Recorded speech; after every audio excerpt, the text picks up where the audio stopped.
Hey everyone, it's been a few days and I'm back to read you the last two chapters, although I'll read them separately, of By the Great Horn Spoon. This chapter, chapter 17, is called The 15th of August. And here's what the picture looks like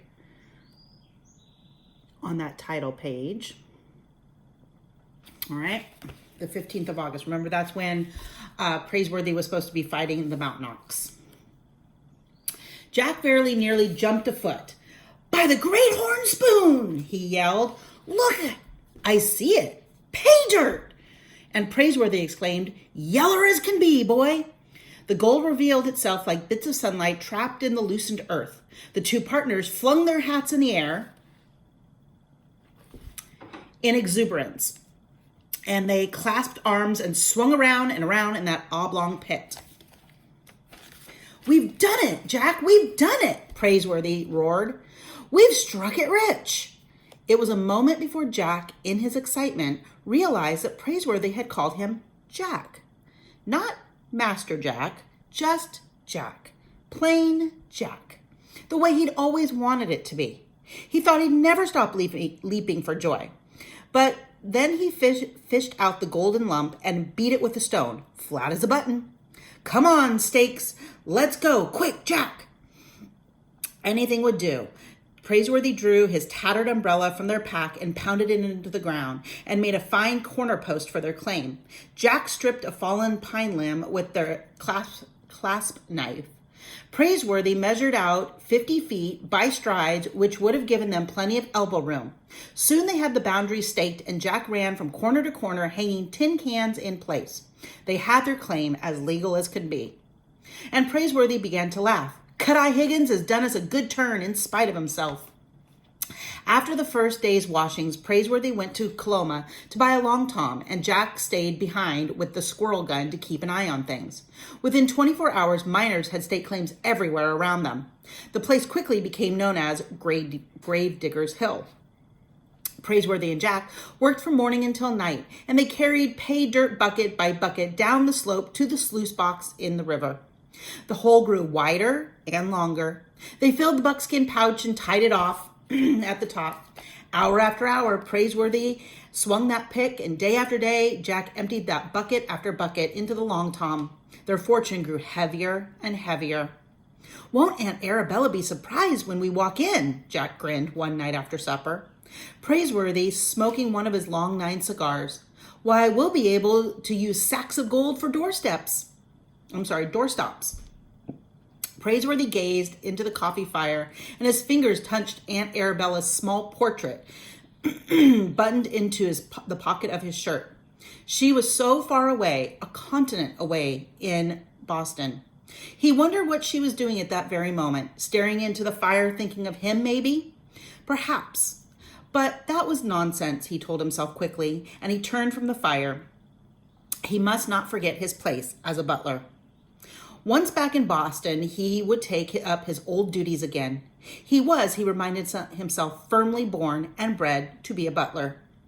Like his father before him and his father before him, Miss Arabella would be lost without him. Why, Boston would never accept him as anything but a butler. Still, Boston was a long way off, and there was a sound of river below to enjoy and the cigar between his teeth to savor. One morning, a miner came rushing up the hill from Shirttail Camp. "Doc Higgins has escaped!" he screamed. "What's that?" said Praiseworthy, dropping his pick. "Yup, during the night, he used them forceps of his on the jailhouse we built. Pulled the nails right through like he was yanking teeth and got a board loose. Slipped right out. He's long gone by now. Good riddance." Praiseworthy wiped the sweat that had rolled down into his whiskers. Maybe he learned his lesson, but I doubt it. He was running from one noose to the other. There are plenty of hanging trees in the diggings, and he'll be standing under one sooner or later with his feet off the ground. After almost 2 weeks of busting around and shoveling dirt, their claim began to play itself out. The washings grew thinner and thinner. One by one, the other miners gave up on Gravedigger's Hill. It had boomed, and now it was dying out. The boomers pulled their stakes to follow rumors of another gold strike. On the morning of the 15th of August, the day Praiseworthy was to face the mountain ox in bare-fisted combat, the two partners struck their tent. Praiseworthy seemed in no hurry to keep his appointment in Hangtown. Jack wondered if Praiseworthy had changed his mind. "Not on your life, Jack. We'll make it." Jack blindfolded Stubb and they loaded up. They had 11 heavy pouches of gold dust, worth a fortune in San Francisco. "Providing we get it there," mused Praiseworthy. "We might meet up with road agents again." "Exactly. And this squirrel gun of ours barely scares off squirrels, Jack. I think it's time we get a shooting iron." Jack's heart took a leap. "A four-shooter?" "I think a four-shooter would be an excellent choice," said Praiseworthy. They stood for a long moment gazing at their claim. The umbrella still rose from a corner and a tin can was on top. Praiseworthy left it there. Gravedigger Hill had been good to them, and they walked away as if they were abandoning an old friend. Almost at once, several Chinese miners with pigtails dangling from their flat straw hats moved in to work over the diggings. "Good luck, boys," Praiseworthy called. At Coloma, they traded their pick and shovel, tent, and gold pans. They wouldn't be needing them anymore.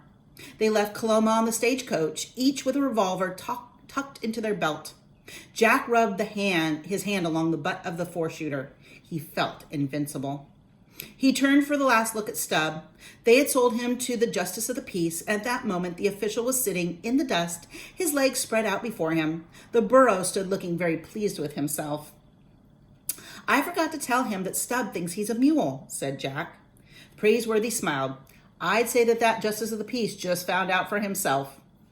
They reached Hangtown late in the afternoon. The main street was hung with bunting as if it were the 4th of July. The place swarmed with miners and horses and mules and burros. It looked to Jack as if every man and every animal in the diggings had come into town. When Praiseworthy stepped off the stagecoach, a shout went up. "There he is! There's Bullwhip himself!" Pitchpine Billy rushed over with his ears bent under the weight of his hat. "It's about time," he spit at them. "The boys was grumbling that you had run out on the match. Not that they blame you. Howdy, Jamocha Jack." "Howdy, Pitchpine Billy," said Jack. In another moment, Jimmy from town had crowded around and Buffalo John and Quartz Jackson. "You'll have to excuse the missus," said Quartz Jackson. "She don't want to watch." "Let's go get on with it," said Pitchpine Billy. "Where's that mountain ox?"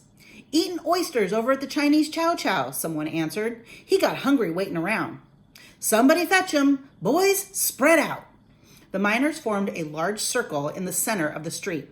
Others climbed onto the roofs of the stores for a better view. And when the mountain ox appeared at the doorway of the Chinese restaurant, Jack's heart dropped into his boots. The man from Grizzly Flats grinned. He had a neck like the stump of a tree. There was oyster juice all dripping in his beard. His chest looked as big and round as a flour barrel. "He is as large gent at that," said Praiseworthy, studying his opponent at a distance. He handed Jack his revolver, together with the buckskin pouches tucked under his belt and weighing down his pockets. "I wish we'd never come here," Jack muttered. It's not a fair match. No, sir." "You want me to back out?" asked Praiseworthy. Jack took a breath and shook his head. "You gave your word. You have to stick by it." "That's right. And anyways, I intend to lick 'em." Praiseworthy stripped off his shirt, and the mountain ox across the way did the same. He was hairy as a grizzly bear, and he looked twice as broad. All right, so that's what we're seeing on the front here. That's the mountain ox, and that's Praiseworthy, and that's Jack in the background. So that's what we've been seeing this whole time on the cover of the book. Okay? Jonas T. Fletcher, the undertaker, stood in the clearing. "You two gentlemen ready?" Praiseworthy nodded his head. The mountain ox wiped the juice from his beard. He grinned and turned to a Chinese in the crowd. "Ali, go fry me up about 24 more oysters. I'll be there in a minute. Soon as I whip this bullwhip fella." "Well, come out fighting," said the town undertaker. "If either one of you gets killed, I'll give you a free funeral job. May the best man survive." The undertaker scurried out of the clearing, and Praiseworthy stepped forward, striking a pose with his arms. His elbows, he told himself, they need to be out. Mountain Ox came out with his arms spread like wings of a buzzard. The crowd stood tense. Squirts of chewing tobacco raised like little puffs in the dust. So people were going and spitting their tobacco. So imagine all of this. Let's see, where was I? Jack's heart was pounding in his ears. The gladiators closed the distance between them, and the pride of Grizzly Flats wasted no time. He swung his arms and with enough power to bust through a barn door. When he had run his course, the crowd was astonished to see Praiseworthy still standing. He had felt nothing more than the wind go by him. He had ducked with the greatest of ease, and the street brawler, with his wide-open stance, signaled his punches in advance. Immediately, Praiseworthy countered with a left jab. It didn't amount to much, but it surprised the Mountain Ox. Jack gazed towards the center of the clearing with a leap of hope. In the afternoon heat, Praiseworthy's back was glistening with sweat. The new muscles along his arms and his shoulders looked polished. Almost 2 months in the diggings, swinging a pick from morning till night, had did their effect. He had the power to bust through a barn door himself. "Come on, Ox, finish him off," someone yelled. "Don't be scared of him, Bullwhip," someone else screamed. Again, the Mountain Ox and again Praiseworthy escaped. Again, the Mountain Ox swung and Praiseworthy escaped with nothing more than a wind burn. He was getting the hang of it now. He was vigilant. He concentrated. He knew that one misstep, one miscalculation, and the Mountain Ox would end that match with a single blow. 5 minutes passed. To Jack, it was like 5 hours. 5 days, too. The Mountain Ox swung one haymaker after another. So a haymaker is like coming down punches like this. Instead of coming out like this, he's coming downwards. But Praiseworthy ducked and dodged or stepped aside. He cut a tall, lithe figure in the afternoon dust. So here's the Mountain Ox throwing his jabs, these haymakers. Here's Praiseworthy in his boxer stance with his elbows in, ready to either block or move and duck and weave. Having by now made a thorough study of his opponent, as the book had advised, Praiseworthy devised his attack. Left jab, he told himself. Keep coming like bee stings. To the proboscis. The Mountain Ox may be all muscle, but a nose is a nose. So a punch here would be doing well. The crowd, in growing amazement, watched and chewed tobacco and squirted juice. Not only was Praiseworthy still on his feet, but he hadn't even been touched. The oysters and the Chinese chow chow burned to a crisp, and Praiseworthy kept jabbing with his left, and the Mountain Ox's nose turned as round and red as a tomato. Once, when the gladiators had worked themselves to a very edge of the crowd, the Mountain Ox let fly a carefully aimed wallop. Just as carefully, Praiseworthy ducked, and the blow collided with the Cheap John, the auctioneer. He went flying backwards, knocking down 6 miners like many dominoes. The bout continued without let-up, and the sun began to set through the pines. Praiseworthy had hardly exerted himself. He would duck, dispatch a left jab, and resume the stance he remembered so well from the gentleman's book of boxing. But the Mountain Ox been swinging his arms like a windmill, and now his tongue was very nearly hanging out, and his brawler's arms, once so wide he nearly had hanging at his sides. But like a wounded animal, he was still dangerous. Still, it seemed to Praiseworthy that time had come close in the book, and big as the pride was of Grizzly Flats, he had a jaw like other men, and a jaw was a jaw. The final bee sting, the Mountain Ox shook his head and stuck out his jaw in fury. So Praiseworthy hit him in the nose, and then the Mountain Ox was mad, and he goes, "Ugh!" and he stuck out his jaw. Praiseworthy at that time stepped in with a right cross from the shoulder, exactly as the book had advised, and it felt to him as if he were hitting a barn door. Jack held his breath. The Mountain Ox was still on his feet 5 seconds later, but then he keeled over backwards like a statue and lay spread-eagled in the dust. So, Praiseworthy right jabbed him into the jaw, and the guy stood there kind of stunned for a moment, and then he just bam, and fell backwards right into the dust. Pretty good sight. We've seen that in movies before. Where was I? A roar burst from the crowd as Pitch Pine Billy rushed to hold up Praiseworthy's arm. The winner!